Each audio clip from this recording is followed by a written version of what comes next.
Geda gedi geda oh.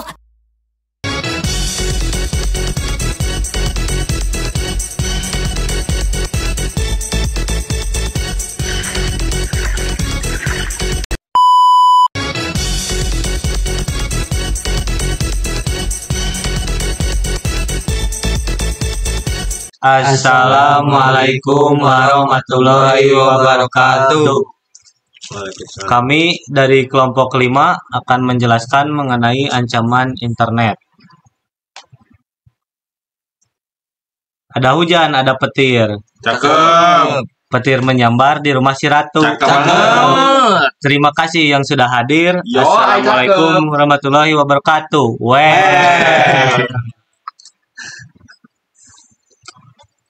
Di sini ada anggota kami yang terdiri dari Fahri Patrian Nugraha sebagai ketua, Ahmad Mahdi Adian, Harpian Setiawan, Angga Fajri Fadrilah, dan saya sendiri Diki Darmawan. Selanjutnya mengenai ancaman internet. Di era digital modern, penggunaan internet telah menjadi bagian integral dari kehidupan sehari-hari. Namun, bersamaan dengan kemajuan teknologi, kita juga menghadapi berbagai ancaman yang potensial merugikan pengguna. Salah satu ancaman paling umum dan berbahaya adalah virus komputer yang dapat menyebabkan kerusakan pada data dan sistem komputer, serta mengancam keamanan informasi pribadi. Virus internet adalah program jahat yang dirancang untuk menyebar dari satu sistem ke sistem lainnya, merusak data, dan mengganggu operasi perangkat. Dengan kemampuan untuk menggandakan diri dan menyebar melalui berbagai saluran, virus dapat menyebabkan kerusakan yang signifikan pada perangkat keras dan perangkat lunak, serta mengancam keamanan informasi pribadi pengguna. Dan di sini juga ada jenis-jenis ancaman internet. Yang pertama ada malware atau malicious software. Yang kedua ada phishing. Yang ketiga ada man in the middle. Yang keempat ada denial of service dan distributed denial of service. Yang kelima ada SQL injection. Yang keenam cross-site scripting. Yang ketujuh brute force attack. Yang ke-8 social engineering, yang ke-9 rootkit, dan yang ke-10 adware. Selanjutnya akan dibacakan oleh Arpian. Malware, malicious software. Malware itu singkatan dari malicious software adalah jelas perangkat lunak yang dirancang untuk merusak, mengakses, atau mengambil alih sistem. Tujuan utama malware bervariasi, termasuk mencuri informasi pribadi, merusak data, mengganggu operasi sistem, atau memberikan akses ilegal ke sistem untuk kegiatan jahat. Malware dapat menginfeksi perangkat melalui berbagai cara seperti email, unduhan dari internet, atau media penyimpanan yang terinfeksi. Ciri-ciri malware yaitu performa sistem yang lambat, penurunan kecepatan pada perangkat seperti delay yang cukup lama dan mengalami lag. Bermunculan iklan pop-up yang sangat berlebihan saat menggunakan internet. Perubahan pengaturan sistem, pengaturan browser yang akan berubah-ubah dengan sendirinya tanpa sepengetahuan pengguna. Solusinya yaitu menggunakan antivirus, install antivirus yang terpercaya dan selalu diperbarui. Dan firewall. Gunakan firewall untuk melindungi jaringan dari akses yang tidak sah. Hindari sumber tidak terpercaya. Jangan mengunduh file atau membuka tautan dari sumber yang tidak dikenal. Selanjutnya yaitu phishing. Phishing adalah teknik penipuan yang digunakan oleh cyber untuk mendapatkan informasi sensitif dari korban yang menyamar sebagai entitas atau individu yang terpercaya. Metode ini sering dilakukan melalui email, pesan teks, atau situs web. Palsu yang dirancang untuk tidak sah. Tujuan utama dari phishing adalah untuk mencuri data pribadi seperti kata sandi, nomor kartu kredit, dan informasi akun lainnya. Ciri-ciri phishing. Adanya pesan atau Gmail yang terlihat mencurigakan. Email berasal dari alamat yang tidak dikenal atau tampak tidak resmi. Tautan palsu. Tautan dalam Gmail maupun pesan lainnya mengarahkan ke situs web yang mirip dengan situs resmi tetapi sebenarnya adalah situs penipuan. Urgen atau ancaman. Pesan seringkali menciptakan rasa urgensi atau ancaman untuk mendorong korban bertindak cepat tanpa berpikir. Solusinya yaitu edukasi, meningkatkan kesadaran tentang teknik phishing dan cara mengenali tanda-tandanya. Menggunakan keamanan yang kuat, aktifkan autentikasi 2 faktor pada akun penting untuk menambah lapisan keamanan. Hati-hati dengan link, jangan mengklik tautan atau membuka lampiran dari sumber yang tidak dikenal. Selanjutnya akan dibacakan oleh Fahri. Man in the middle atau MITM attack. Serangan man in the middle atau MITM adalah serangan cyber di mana seorang peretas mencuri informasi sensitif dengan menguping komunikasi antara dua target daring, seperti pengguna dan aplikasi web.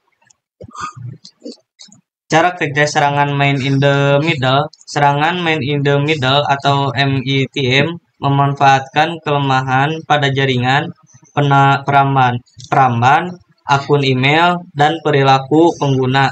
Teknik umum seperti phishing dapat meluncurkan serangan ini melalui tautan berbahaya yang menginfeksi peramban dengan malware, memungkinkan peretas memanipulasi transaksi dan memata-matai aktivitas. Selain itu, hotspot Wi-Fi publik yang memiliki keamanan rendah memudahkan peretas untuk mengakses lalu lintas data dan mengumpulkan informasi pengguna. Mencegah serangan man in the middle yaitu ada HTTPS. Pengguna sebaiknya hanya mengunjungi situs web dengan koneksi aman yang ditandai dengan HTTPS dan ikon gembok dibilah alamat browser. Keamanan titik akhir. Titik akhir seperti laptop, ponsel pintar, stasiun kerja, dan server merupakan target utama penyerang MITM. Jaringan pribadi virtual. VPN menyediakan pertahanan yang kuat terhadap serangan MITM dengan mengenkripsi lalu lintas jaringan. Autentikasi multifaktor atau MVA. MVA memerlukan langkah tambahan selain memasukkan kata sandi untuk mengakses akun, perangkat, atau layanan jaringan. Enkripsi merupakan persyaratan mendasar untuk keamanan jaringan dan pertahanan terhadap serangan MITM. Jaringan Wi-Fi publik. Pengguna harus menghindari jaringan Wi-Fi publik saat melakukan transaksi yang melibatkan data sensitif seperti saat melakukan pembelian. Denial of Service atau DOS dan Distributed Denial of Service atau DDoS. Serangan Distributed Denial of Service atau DDoS adalah serangan DOS yang menggunakan beberapa komputer atau mesin untuk membanjiri sumber daya yang menjadi target. Kedua jenis serangan tersebut membebani server atau aplikasi web dengan tujuan mengganggu layanan. Cara kerja. Selama serangan DDoS, seri databot atau botnet membanjiri situs web atau layanan dengan permintaan HTTP dan lalu lintas. Pada dasarnya, beberapa komputer menyerbu satu komputer selama serangan, sehingga mengusir pengguna yang sah. Akibatnya, layanan dapat tertunda atau terganggu selama jangka waktu tertentu. Peretas mungkin juga dapat menyusup ke database Anda selama serangan dan mengakses informasi sensitif. Serangan DDoS dapat mengeksploitasi kerentanan keamanan dan menargetkan titik akhir apapun yang dapat dijangkau secara publik melalui internet. Cara mengatasi serangan Denial of Service atau DDoS, melakukan monitoring trafik secara bertahap, memperbesar bandwidth, menghubungi penyediaan layanan web hosting, dan menerapkan proteksi keamanan berlapis. Selanjutnya akan dijelaskan oleh Angga. Lalu ada yang selanjutnya SQL injection. SQL injection merupakan salah satu teknik peretasan yang digunakan untuk memasukkan sebuah parameter pada website ataupun sebuah statement query secara sengaja dengan tujuan untuk mendapatkan data user. Lalu cara kerja SQL adalah bahasa yang digunakan dalam pemrograman yang dirancang untuk data dalam sistem manajemen database. Relational query menjalankan perintah, termasuk perintah untuk mengambil data, memperbarui data, dan menghapuskan rekaman. Untuk menjalankan perintah berbahaya, penyerang dapat memasukkan kode berbahaya ke dalam string yang diteruskan ke server SQL. Untuk dieksekusi, ada beberapa cara yang bisa dilakukan penyerang untuk melakukan serangan, tetapi input umum yang rentan dalam aplikasi web atau halaman web adalah kolom input seperti formulir yang mengizinkan teks bebas. Lalu cara mengatasinya yaitu validasi input. Salah satu cara paling efektif untuk mencegah SQL injection adalah dengan validasi input. Pastikan bahwa setiap input yang diberikan oleh pengguna diperiksa dan dibatasi dengan baik sebelum digunakan dalam query SQL. Lalu yang kedua, penggunaan parameterized queries.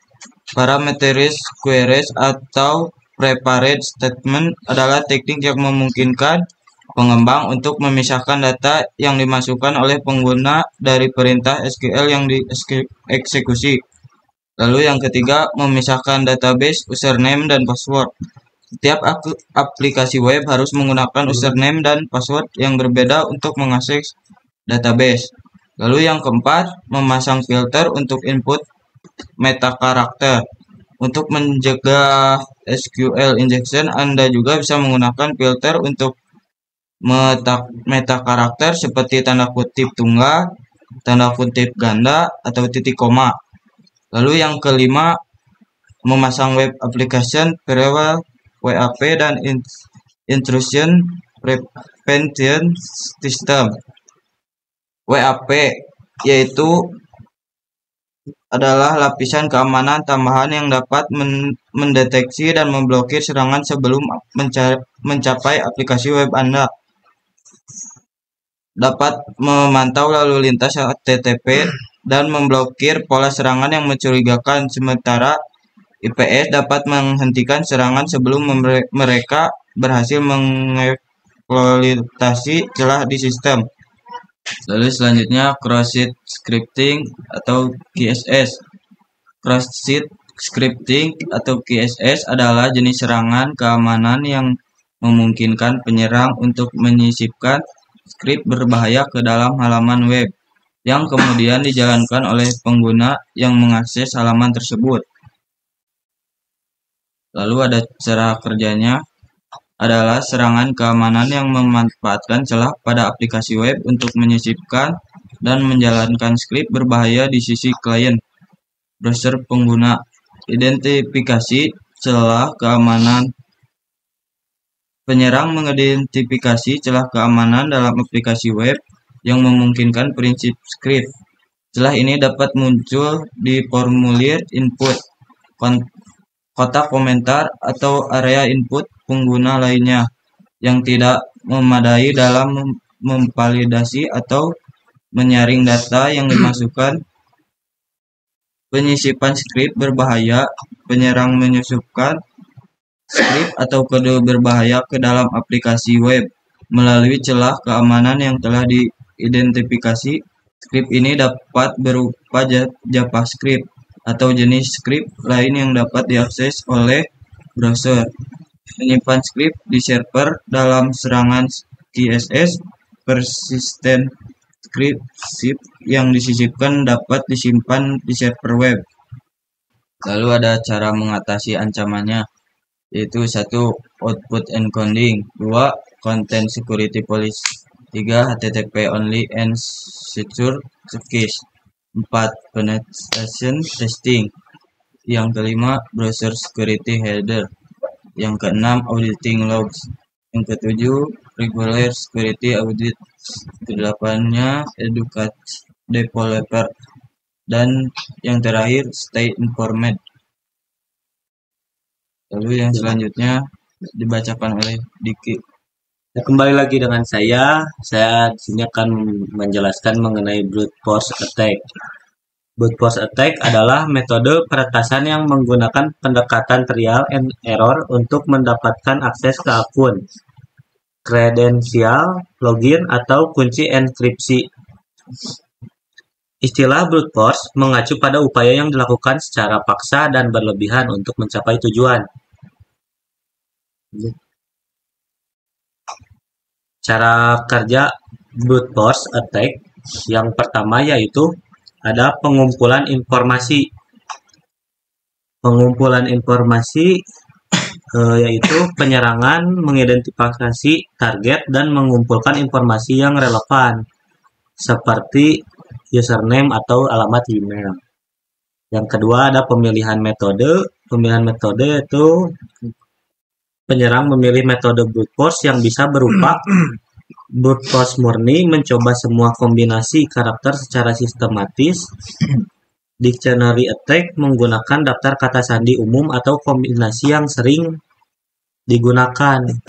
Yang terakhir ada pelaksanaan serangan, yaitu menggunakan perangkat lunak atau script untuk secara otomatis mencoba kombinasi password. Gitu. Cara mengatasi ancaman brute force attack, yang pertama kata sandinya harus kuat. Yang kedua menggunakan autentikasi 2 faktor 2FA. Yang ketiga penggunaan CapCut. Yang keempat pembatasan percobaan masuk. Yang terakhir pemantauan aktivitas suspicious. Selanjutnya ada social engineering. Social engineering adalah sebuah praktik yang memanipulasi psikologis korban agar mau mengungkapkan informasi sensitif atau memberikan akses ke sistem yang dilindungi.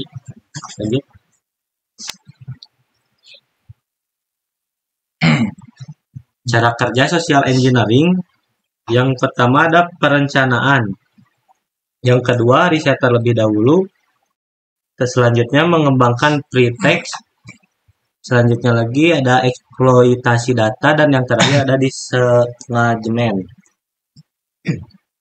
Cara mencegah social engineering yaitu jangan bagikan data pribadi di internet, verifikasi akun, gunakan two-factor authentication, pasang antivirus dan anti-malware, menggunakan filter spam email, menghindari klik link yang mencurigakan, dan yang terakhir waspada saat download file asing. Selanjutnya dibacakan oleh Mahdi. Nah, ini selanjutnya slide yang membahas tentang rootkits. Rootkit adalah definisi. Rootkit umum adalah jenis yang program malware yang memungkinkan penjahat cyber memperoleh akses dan menyusup ke data dari mesin tanpa terdeteksi. Cara kerja rootkits itu 1. Modifikasi sistem operasi, 2. Menyembunyikan file, 3. Pengubahan fungsi sistem, 4. Mengelabui penggunaan. Mencegah infeksinya rootkit, 1. Kewaspadaan terhadap phishing, 2. Pembaruan perangkat lunak, 3. Gunakan solusi antivirus, 4. Memindai dan menyaring lalu lintas jaringan. Di sini ada adware. Adware merupakan singkatan dari Advertising Support Software. Adware adalah sebuah perangkat lunak, software yang dibuat untuk mendistribusikan dan memunculkan atau menayangkan iklan-iklan online. Nah, di sini ada cara kerja adware. 1. Adware tidak sengaja masuk ke situs yang sedang dibuka oleh sebuah perangkat, khususnya perangkat yang belum dipasang SSL. 2. Adware bisa mengumpulkan histori web browser tanpa seizin pengguna dan kemungkinan dijual ke pihak yang lain.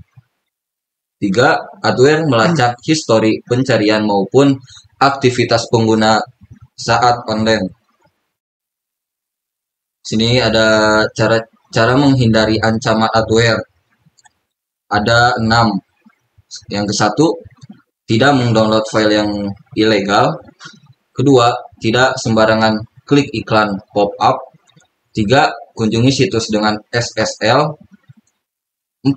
Hapus software yang mencurigakan. Dan kelima, upload antivirus. Dan yang terakhir, keenam, memperbarui sistem operasi. Nah, ini kesimpulan dari semua yang kita bahas.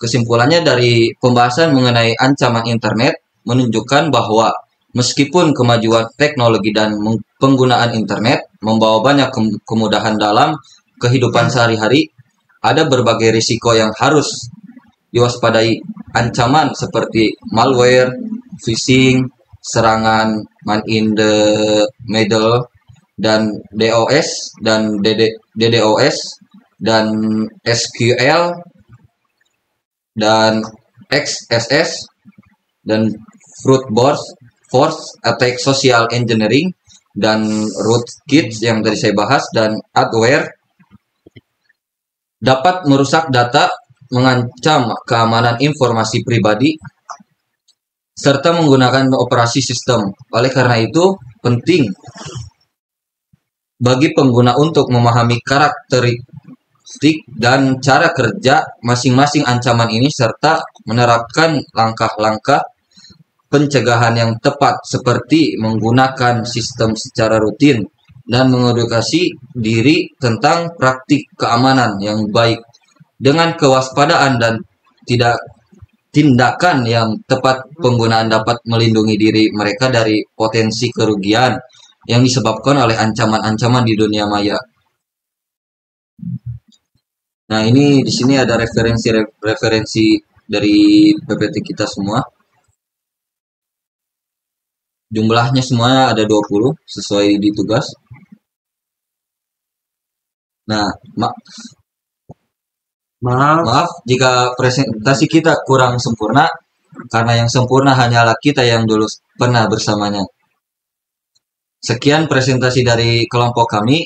Jika ada kesalahan, mohon dibicarakan baik-baik, bukan malah pergi mencari yang lebih baik. Hidup sendirian tanpa kekasih. Sekian dan terima kasih. Salam satu gedung.